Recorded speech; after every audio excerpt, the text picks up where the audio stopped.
ඔයා ඔය කියන විදිහට මං එදා ඔයාව දාලා ගියේ නෑ චූටි පුතා. තාත්තා කෙනෙක් වුණාට තමන්ගේ දරුවට ආදරේ වෙන්න ඕනේ. ඒක කොහෙද මේ තාත්තලා මම දන්නවනේ මෙයා ගැටි මෙයා තමන් ගැන විතරක් හිතන පූජා. කියන විදිහට මං එදා ඔයාව දාලා ගියේ නෑ. එහෙනම් ආපහු එන්නම් කියලා මාව දාලා ගියේ.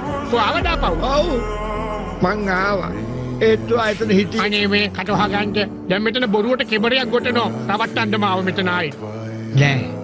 එදා රෑ මොකද දන්නවද ඇත්තටම සිද්ධ වුණේ? ඔහොම ඉන්න චූටි පුතා. මයික් මෙතන එන්න.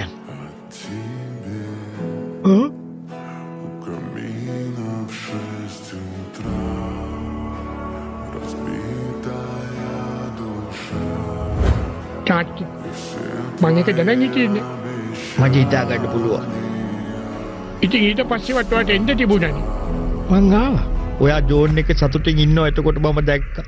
ඔයාට ඒ ජීවිතේ හොඳයි කියලා මට හිතුණා.